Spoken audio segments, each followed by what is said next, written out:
भाइयों, भांजे और भांजियों, आज आपसे चर्चा करते समय मेरे मन में संतोष का भाव है। पिछले 2 महीनों में हम सब ने मिलकर कोरोना के खिलाफ एक भयानक युद्ध लड़ा है। ये 2 माह मेरे जीवन का सबसे भयानक दौर था। कोरोना से इस युद्ध में हमने नुकसान भी बहुत उठाया है, कई अपनों को खोया है, जख्म गहरे हैं, दर्द बड़ा है।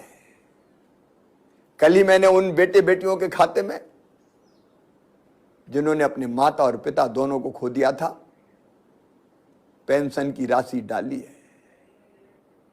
उन बच्चों का हम सदैव ख्याल रखेंगे। लेकिन आज मैं ये कह सकता हूं कि आप सबसे मिलके अब कोरोना संक्रमण से लड़ाई जीतने के कगार पर हम पहुंच गए। उस लड़ाई में आप सबका सहयोग मिला, जनता का साथ मिला, समाज के हर वर्ग ने सहयोग किया। सारे जिम्मेदार जनप्रतिनिधि हो, समाज सेवी हो, स्वयंसेवी संस्थाएं हो, सामाजिक राजनीतिक दलों के कार्यकर्ता हो, सरकारी अमला हो, डॉक्टर हो, नर्स हो, पैरामेडिकल स्टाफ हो, पुलिस के मित्रों हो, अलग अलग विभागों का अमला हो, सबने अपना सर्वश्रेष्ठ देने की कोशिश की है, अपनी जान झोंक के काम किया। मैं ऐसे सभी बहनों और भाइयों का आभारी हूं। शहरी हो, व्यापारी हो, गांव के भाई बहन हो, मजदूर हो, कामगार हो, किसान हो, सबका साथ इस लड़ाई में मिला। और आज मैं विशेष रूप से धन्यवाद देना चाहूंगा भारत के प्रधानमंत्री श्रीमान नरेंद्र मोदी जी को। संकट के उस दौर में जैसा सहयोग प्रधानमंत्री जी ने दिया, सचमुच में वो अद्भुत है। मैं ऑक्सीजन के संकट को नहीं भूल सकता। प्रधानमंत्री जी से बात की, उन्होंने एयरफोर्स के विमान खाली टैंकरों के लिए भेज दिए, ऑक्सीजन जल्दी पहुंच जाए, इसलिए ऑक्सीजन रेल चलाई गई, दवाइयों के इंतजाम में पूरा सहयोग दिया गया। हर संभव सहयोग भारत सरकार से मिला। इसलिए मैं प्रधानमंत्री जी और उनकी पूरी टीम को हृदय से धन्यवाद देता हूं। मेरे बहनों और भाइयों, हर उस भाई को, बहन को जिसका सहयोग हमको इस लड़ाई के दौरान मिला, मैं धन्यवाद देता हूं। लेकिन लड़ाई अभी बाकी है। यह बात अलग है कि आज संतोषजनक स्थिति है। अब 30 मई को जो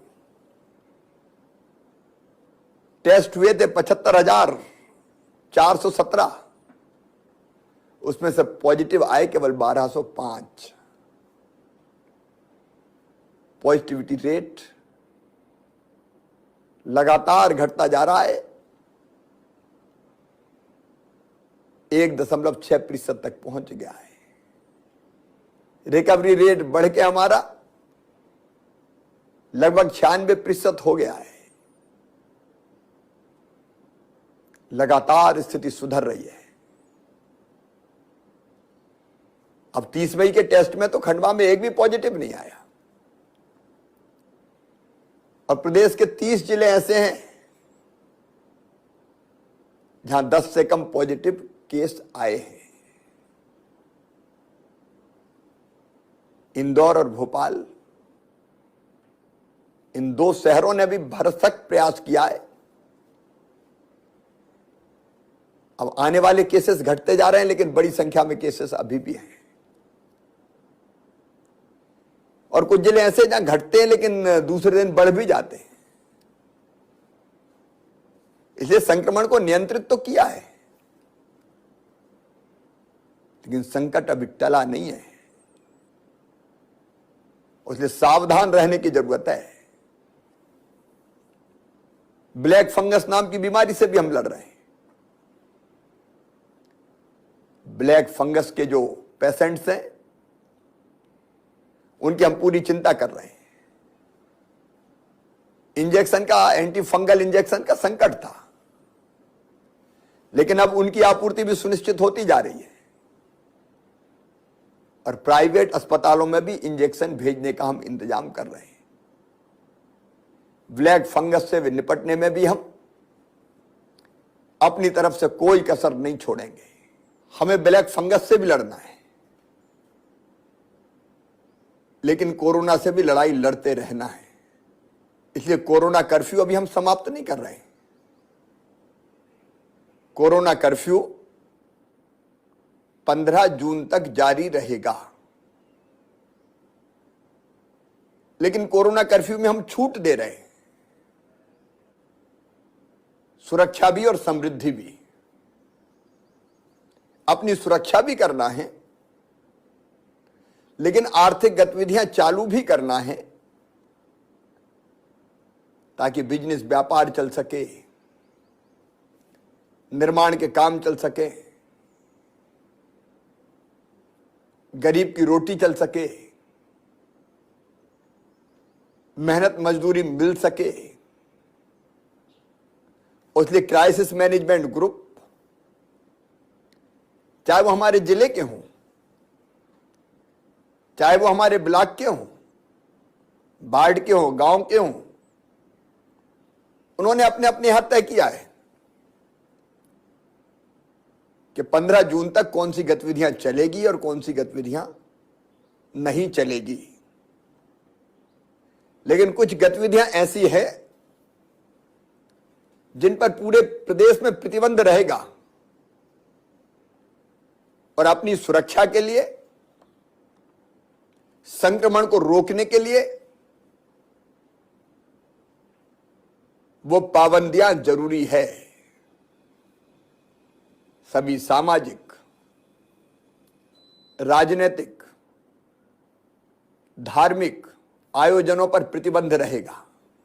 खेल की गतिविधियां, मनोरंजन, शैक्षणिक सांस्कृतिक गतिविधियां, मेले इत्यादि पूरी तरह से प्रतिबंधित रहेंगे। स्कूल, कॉलेज, कोचिंग संस्थान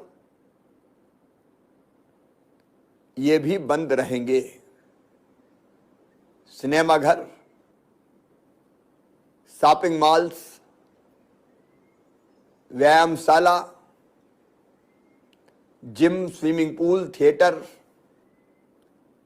पिकनिक स्पॉट, बार, ऑडिटोरियम, सभागृह, ये सभी बंद रहेंगे। अत्यावश्यक सेवाएं देने वाले कार्यालय के अतिरिक्त शेष कार्यालय 100% अधिकारी और केवल 50% कर्मचारियों के साथ संचालित हो सकेंगे। सभी धार्मिक और पूजा स्थल एक समय में उनमें 4 से अधिक भाई बहन नहीं जाएंगे, ताकि पूजा हो सके लेकिन भीड़ ना लगे। अंतिम संस्कार में अधिकतम 10 लोग सम्मिलित होंगे। मृत्यु भोज में भी 10 लोग ही सम्मिलित हो सकेंगे।